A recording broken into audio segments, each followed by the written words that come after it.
Salve, salve galera, começando mais um vídeo do 3 pontos e a falta. E o assunto hoje é Free Agency. Começaram aí as movimentações no mercado, os agentes livres da NBA estão disponíveis para assinar novos contratos e a gente já viu muita coisa sendo fechada na última sexta-feira, muita renovação, né? Muitos jogadores decidindo ficar nos seus times, novos contratos, novos valores e algumas mudanças, poucas, mas muito importantes. A gente vai, nesse resumo, destrinchar tudo pra você, falar quais foram as principais mudanças ou as principais renovações e o que isso significa tanto pros times quanto pros jogadores. Mas antes da gente começar tudo isso aqui, Filipão, hora da gente pedir pra você pra deixar o seu like, que é muito importante pra gente chegar a cada vez mais fãs de NBA aqui no YouTube. O like é o que manda o vídeo pra frente, então ajuda a gente e deixe o seu like. E se você tá chegando aqui agora, a gente sabe que esse vídeo aqui provavelmente deve trazer muita gente nova pro canal, então ó, já assina o canal do 3 pontos e a falta para não perder nada sobre NBA, nenhuma análise, nenhuma notícia, nada de importante a gente deixa passar batido aqui no 3 pontos e a falta. Então já assina aí pra gente chegar agora, Filipão. A gente chegamos a 5 mil. E agora? 6 mil? Rumo ao 6, Brunão. Rumo ao 6. É isso.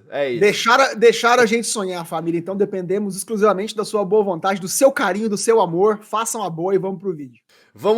Vamos lá então, né? Como a gente falou aqui, a Free Agency, ela oficialmente abriu aí na noite da última sexta-feira. Logo de cara a gente já viu muita coisa acontecendo, né? Existia uma expectativa de que muitos jogadores importantes de vários times estavam entrando no período da Free Agency, ou seja, estavam livres para assinar novos contratos com qualquer equipe sem nenhum tipo de amarra, né? E aí você tinha aí casos como do Draymond Green, você tinha casos como do Kyrie Irving, você tinha casos como do Fred VanVleet.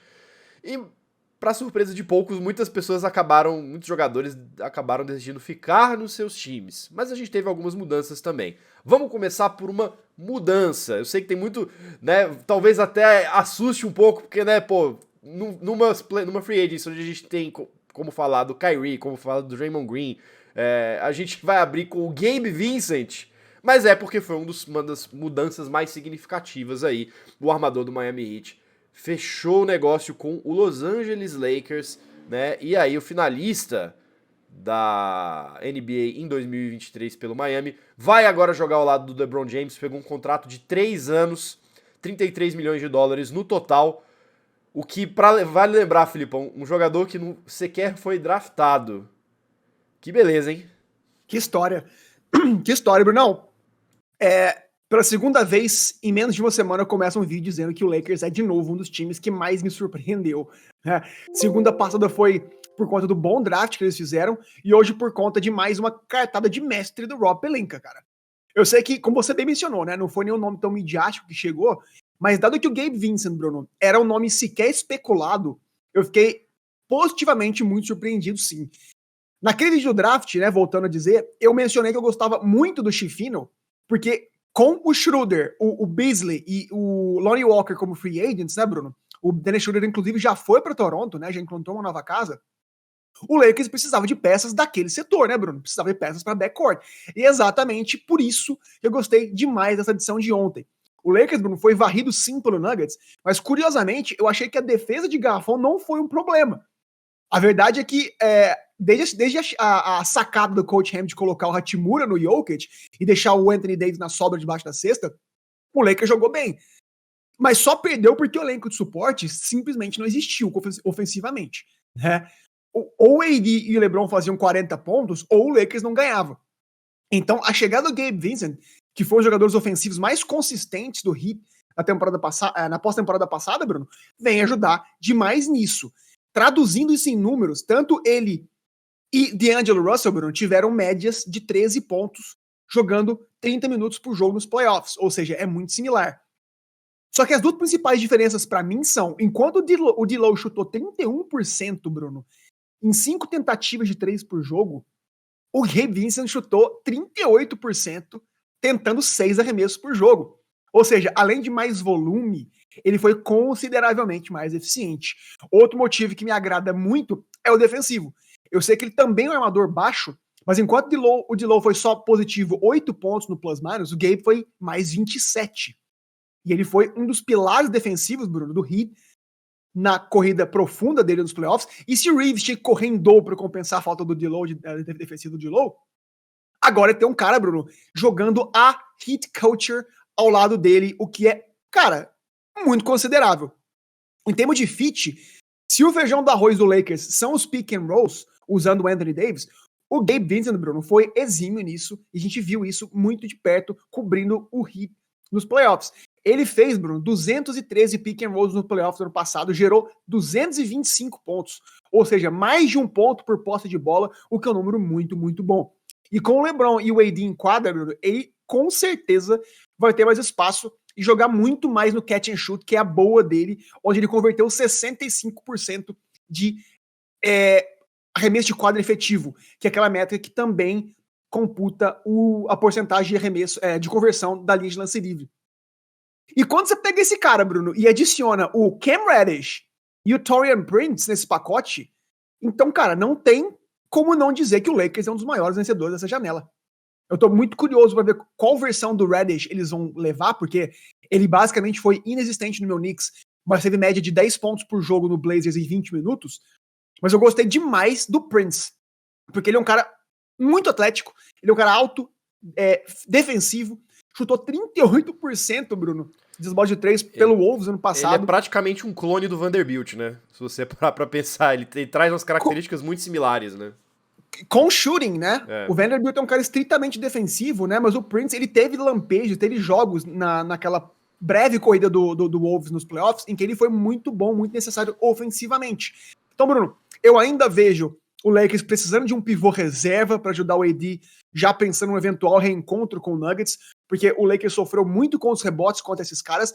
Mas, Bruno, como eu falei, o Pelinka, mais uma vez, trabalhou muito rápido, resolveu problemas muito pontuais desse elenco, e mais impressionante para fechar, eles garantiram já o retorno do Hachimura, mas ainda tem cap space para acomodar os contratos de Reeves e do D-Low, se eles decidirem trazer o cara de volta, e ainda ficar, Bruno, abaixo do Luxury Tax, o que é algo incrível, mas um trabalho de mestre do grandioso Rob Pelinka. É aquele tipo de free agency que provavelmente não deve empolgar tanto o torcedor do Lakers, porque até agora não veio uma estrela, e dado que boa parte das estrelas que estavam na free agency já renovaram seus contratos, né?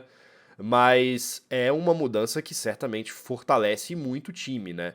Se a gente viu ali o Lakers ir muito bem com um elenco de suporte apropriado pro LeBron e pro Anthony Davis, a tendência é que isso fique ainda melhor nessa temporada, né? E eles vão precisar de um elenco melhor pra temporada regular, né? Pra não passar pelo sufoco que eles passaram nesses últimos jogos da temporada regular desse ano, né? Penaram pra chegar no play-in, né? E a gente viu, Bruno, que o Nuggets vencendo, né, mostrou que não são estrelas apenas, né? Não é um combinado de estrelas que vão vencer o título, mas um time, mas uma equipe, um coletivo. Por isso eu gosto muito do que o Lakers fez. Eles não priorizaram uma estrela, vamos supor, um Kyrie Irving, que iria e com um contrato ele ia fazer desmoronar a estrutura desse cap space e, consequentemente, o banco, e priorizam um elenco mais robusto que a gente já tá vendo se formar, e eu prevejo mais peças adicionadas assim. Como eu falei, eles têm peças no cap space, imagino que mais veteranos vão chegar. E, Bruno, torcedor do Lakers, vocês não vão sofrer de novo na temporada regular. Podem ficar tranquilo. Porque eu não vejo... Esse time é pra no mínimo 50 vitórias. No mínimo. No mínimo. Então, Bruno, o Lakers já é um grande vencedor pra mim nessa free agency, porque mal tivemos 24 horas de free agency, e o Lakers já é consideravelmente, na minha opinião, melhor e mais profundo do que o ano passado. Você falou do Kyrie, já vamos puxar aqui o Kyrie logo, né, que na nossa listinha, né, acho que um grande... você falou como ele poderia causar um impacto muito grande na folha salarial do Lakers, né? Eu acho que nada melhor para provar isso do que os valores com os quais ele fechou com o Dallas Mavericks, né? Tava muito na cara, dificilmente ele ia achar outro destino que pagasse tão bem ele quanto o Dallas está disposto. E foi o que aconteceu. 3 anos de contrato, 126 milhões de dólares, Filipão. Mais de 40 milhões por temporada o Kyrie deve ganhar aí no Dallas Mavericks. Com uma player option, né, na última temporada temporada de contrato dele, né? Ou seja, no terceiro ano desse contrato ele pode escolher se ele fica em Dallas ou se ele vira free agent de novo e testa o mercado mais uma vez. Previsível, né, Filipão? Previsível. Não tinha muito pra onde Kyrie ir, né? Se não era o Lakers, ele acaba voltando pra Dallas. Não, eu honestamente acho que ninguém saiu ganhando nessa troca, cara. O Mavs paga 42 milhões por ano pra um Kyrie que a gente simplesmente não sabe se pode contar, se vai estar no time daqui a 3 anos ainda, se vai inventar uma história pra forçar a saída.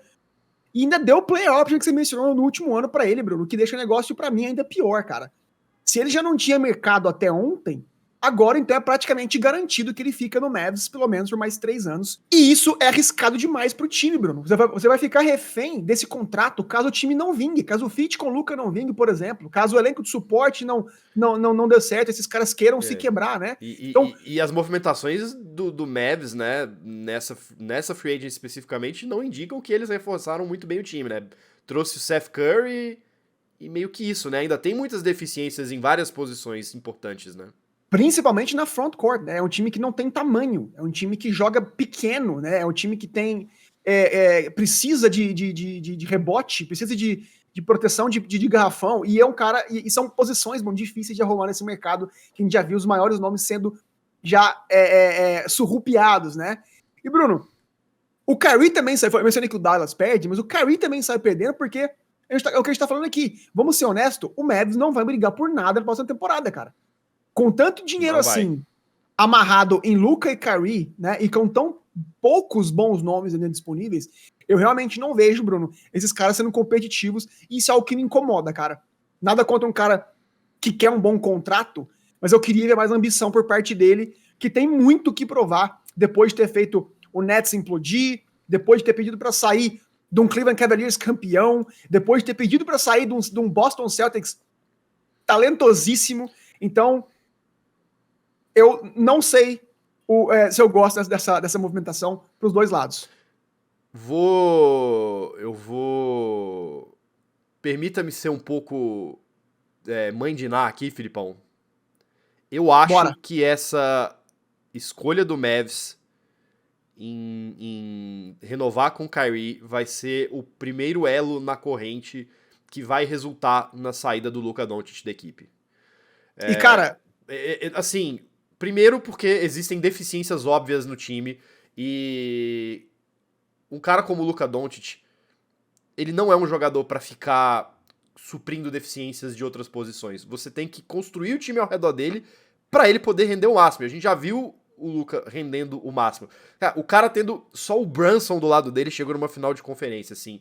Ele é o tipo de jogador tão talentoso que precisa de tão pouco ao redor dele pra render, e nem isso tá sendo suprido. Eu não consigo imaginar um cara com o talento do Luka Doncic e com a importância que ele já tem dentro da liga topando essas furadas temporada após temporada. Se o Mavs não tomar um jeito, esse cara vai embora. Ele não vai ficar. Ele sabe que ele tem mercado e ele sabe que ele consegue aspirar voos muito mais altos em qualquer outro time. Literalmente qualquer outro time da NBA nesse momento. Então, assim, eu achei uma decisão horrorosa, especialmente pelos valores, e que não consigo ver outra opção senão essa, porque, de fato, o Mavs não vai conseguir se livrar do Kyrie com um contrato desses, e numa dessas, meu amigo, eles acabam correndo o risco de perder a sua outra estrela. Bom, vamos lá, vamos seguir aqui agora na nossa análise aqui, falando ainda do time do Texas e do primeiro contrato máximo, né, dessa free agency que saiu, que foi o contrato do Fred VanVleet. Ele tava aí, decidiu sair do contrato que ele tava no Toronto Raptors, decidiu testar o mercado em busca do lugar que o pagasse melhor, Filipão. Era um dos free agents mais cobiçados pelo ótimo fit que ele tinha com várias das equipes que estavam procurando free agents, mas o fato é que ele queria ganhar dinheiro, e ganhar dinheiro é o que ele vai fazer. 3 anos, 130 milhões com o Houston Rockets, um baita acordo pro Fred VanVleet, que tá indo pra esse time jovem, ainda em construção, mas com muito potencial, né? Brunão, por falar, né, em falta de ambição, como eu terminei meu pitaco sobre o Kyrie Irving, Fred VanVleet, no ápice da sua carreira, sai do Raptors pra literalmente não jogar por nada no Rockets, cara. Não tem muito. É o tipo de contrato que você claramente vê que o cara tá atrás de dinheiro, e só, né? Então, assim, tudo bem, ele já é um cara campeão, né? Vale dizer que ele tava naquele time do Kawhi Leonard que venceu, então, ou seja, não tem como culpá-lo. Mas, Bruno, não tem muito o que falar, a não ser que ele consegue, como você falou, o maior contrato que ele podia ganhar. O Raptors, vale lembrar, podia oferecer para ele por volta de 30 milhões por ano. Mas agora, no Rockets, ele vai ganhar 40 milhões por ano, o que, cara, é uma quantia a mais muito significativa, né? E ele vai ser um excelente mentor para esse excelente time jovem do Rockets, Bruno. Ele chega, na minha opinião, para ajudar a formação do Amen Thompson como armador do futuro para esse time e tira um pouco da pressão ofensiva do Jalen Green, cara. E além disso, para mim, o mais importante, ele também chega para salvar a folha salarial e a complicação financeira na qual estava o Houston Rockets, porque com as novas regras, o Rockets, Bruno, tinha que gastar pelo menos 50 milhões dos 63 que eles ainda tinham disponíveis no cap space. Então agora eles estão tranquilos, não vão ser penalizados e podem começar a jogar. E eu acho que vai ser importante de, também o Ime Udoka agora tem uma voz experiente no vestiário, né, Bruno? Ele tem uma liderança na quadra também para mentorar essa molecada, que é um time, como eu falei, muito, muito promissor, muito atlético, muito defensivo e que vai dar muito trabalho nos próximos anos, sim. Eu acho que vai dar trabalho. É aquele tipo de coisa que ou vai ser exatamente como todo mundo prevê, ou, né, a gente vai ver aí uma grande surpresa. Quem sabe o Fred VanVleet não consegue ser esse líder aí de uma nova geração de atletas, mas na minha opinião, acho que tá mais pro caso de que ele realmente quer ganhar a grana dele, e tá certo, né? É um jogador que tava buscando um bom contrato e conseguiu no Rockets. Quem tava buscando um bom contrato e conseguiu, não fora de casa, mas em casa, Filipão, foi o Draymond Green. Inclusive foi a primeira renovação que aconteceu, no primeiro segundo que abriu a Free Agents, a gente já teve aí esse anúncio, que era um negócio também que já estava bem previsível. Draymond Green fecha mais 4 anos de contrato com o Golden State Warriors, 100 milhões de dólares no total e uma player option no último ano do contrato, ou seja, Draymond Green, mais uma vez no seu último ano, vai poder decidir se ele fica o último ano no Warriors ou se ele decide rescindir o contrato e testar o mercado dele. Mas é aquele tipo de coisa que a gente já imaginava que ia acontecer, né, Filipão? No momento em que o Warriors faz a troca do Jordan Poole pelo Chris Paul, né, que não apenas era o cara que tava travando ali os valores na folha salarial do Warriors, como também era o cara com quem o Draymond Green claramente não se dava bem, né, o caminho tava aberto para essa renovação, né? Perfeito, cara. Essa pra mim foi uma das mais esperadas. Você mencionou bem o caso do Poole, né? E no momento que eles abriram mão desse jogador para Washington, né? Para trazer o Chris Paul, a gente já entendeu que eles estavam escolhendo o lado do Draymond Green naquela fatídica luta, naquela fatídica briga no começo da temporada passada, né? E agora, Bruno, eles vão dar mais uma chance para esse Big Three lendário do time do Warriors tentar ser campeão de novo. Eu sei que tinha muitos rumores sobre outros pretendentes pro Draymond, mas eu, particularmente, Bruno, nunca duvidei que ele ficaria. Ele é o pulmão, o coração e a alma desse time. Muita gente critica a falta de jogo ofensivo dele, mas com o Draymond Green em quadra, Bruno, o Warriors foram 14 pontos por 100 posses de bola melhor do que seus oponentes no ano passado. E isso, meus amigos, mostram que ele é crucial para qualquer pretensão de títulos em Golden State, né, Bruno? E se ele já era importante demais defensivamente, ele vai ser ainda mais crucial também ofensivamente agora com o Chris Paul. Porque quando ele for o armador do Warriors em quadra, então o Draymond Green com certeza vai ser o principal screener desses pick and rolls da equipe, né? E ele é um dos caras, Bruno, que melhor faz esse passe curto, né?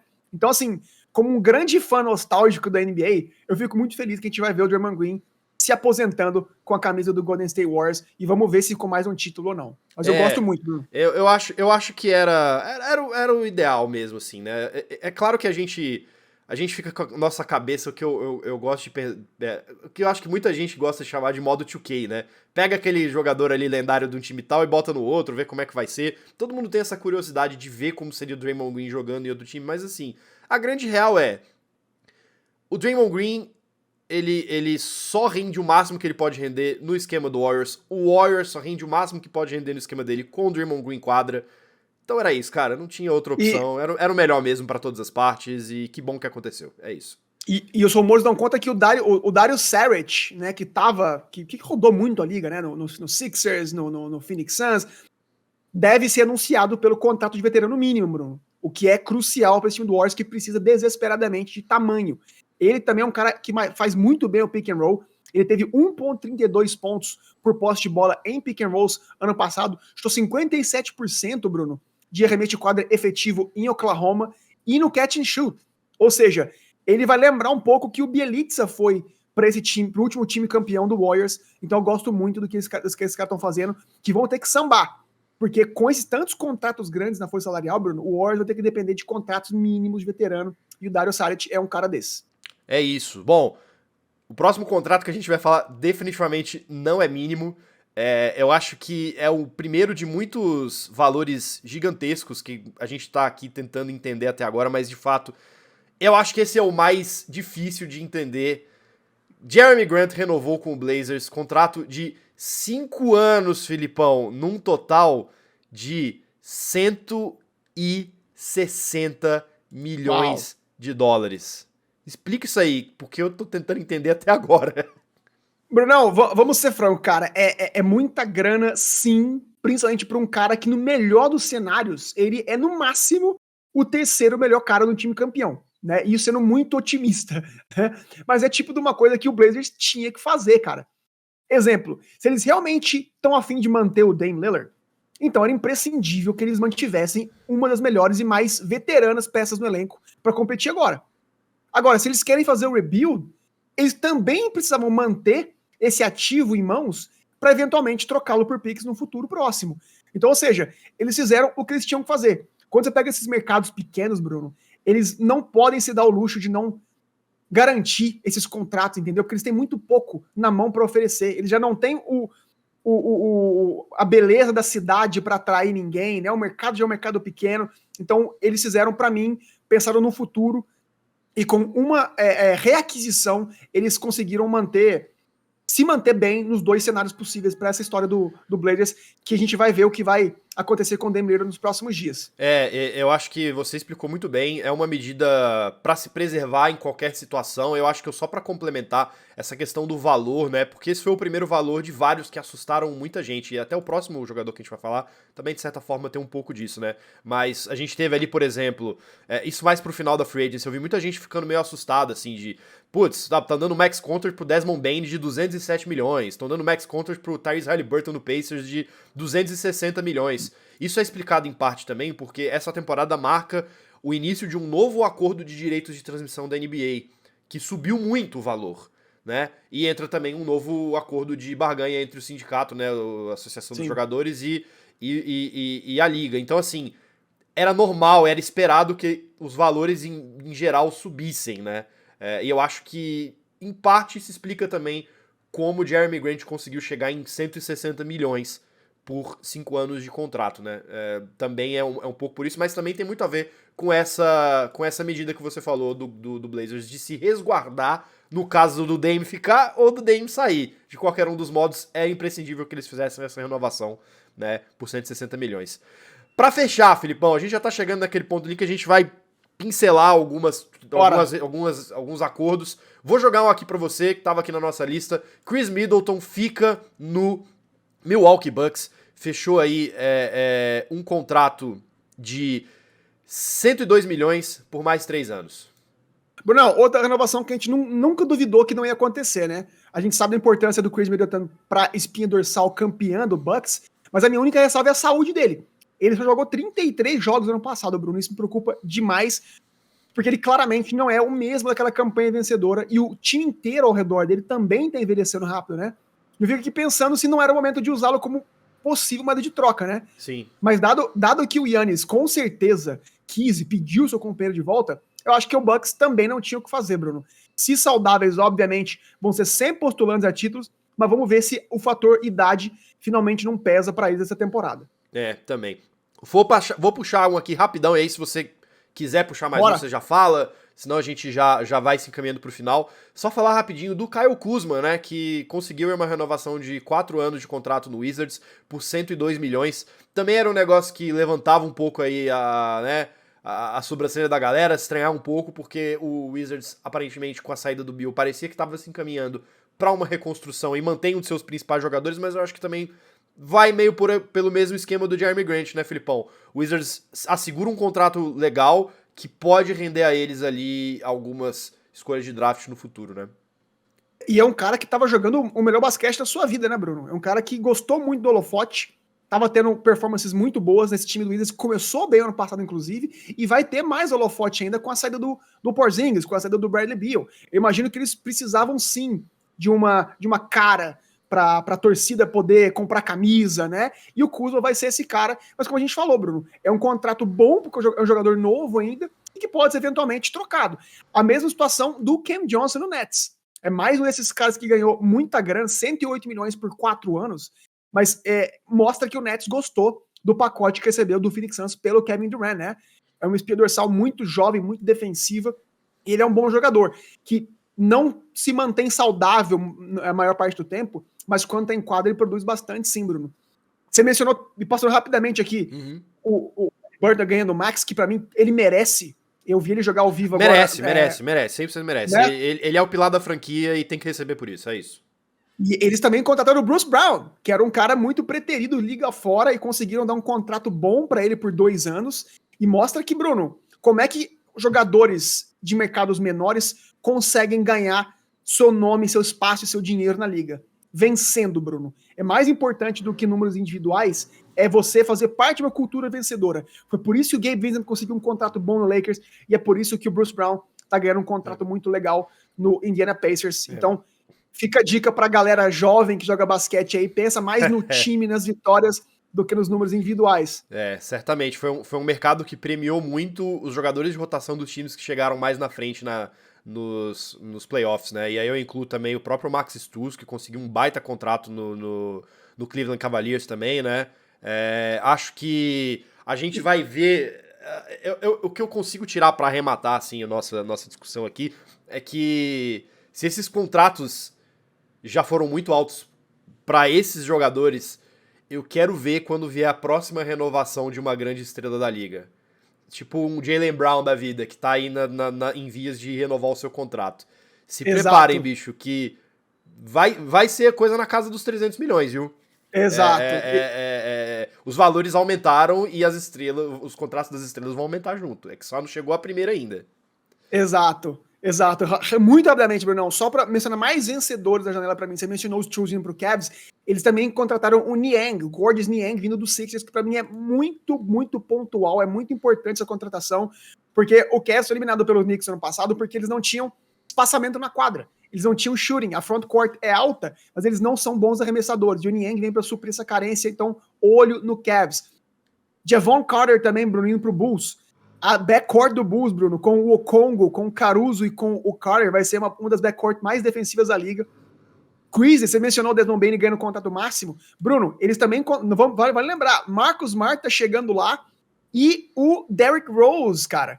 Ou seja, eu gosto muito da cultura e do tipo de jogadores que o Grizzlies está rodeando o seu vestiário um pouco conturbado e juvenil com o Ja Morant, mas eles estão na direção muito certa, então eu tô muito curioso para ver esse time ano que vem. Vai ser interessante. E para fechar, Bruno, o Phoenix Suns, que para mim fez um bom trabalho ontem, conseguindo bastante jogadores de rotação, trouxeram algumas peças de volta, mas para mim o melhor foi o Yuri Watanabe do Brooklyn Nets, que em diversos momentos foi o melhor chutador de 3 da liga ano passado, e chega para prover esse time do Suns com espaçamento de quadra, que era o que eles mais precisavam. Então, muito contente pelo Suns, que está conseguindo rodear as suas estrelas com um elenco decente. É isso! Fechamos mais um vídeo do 3 pontos e a falta com um resumão mesmo. Cara, não tem nem 30 minutos de vídeo, a gente resumiu aqui as principais movimentações da Free Agents. É possível que mais algumas aconteçam, a gente tem ainda alguns jogadores que não decidiram o seu futuro, pode ser que aconteçam algumas trocas também, né, tem ali jogadores que estão em contrato, mas a situação não tá muito boa, a gente tá a expectativa é que eles mudem de time, caso isso aconteça, a gente tá de volta aqui para falar sobre esses assuntos, mas agora a gente quer saber a sua opinião. Qual que foi a contratação mais importante dessa janela de free agents que se abriu nessa sexta-feira? Deixa aqui embaixo o seu pitaco, a sua opinião, o seu comentário, a caixa aqui embaixo está aberta para vocês. E não se esqueça, obviamente, de deixar o joinha no vídeo e de assinar o canal do 3 Pontos e a Falta. E clicar no sininho também para receber as notificações de vídeos novos aqui no YouTube. Filipão, grande abraço, tamo junto, obrigado a você também que assistiu a gente até aqui e até o próximo vídeo. Valeu!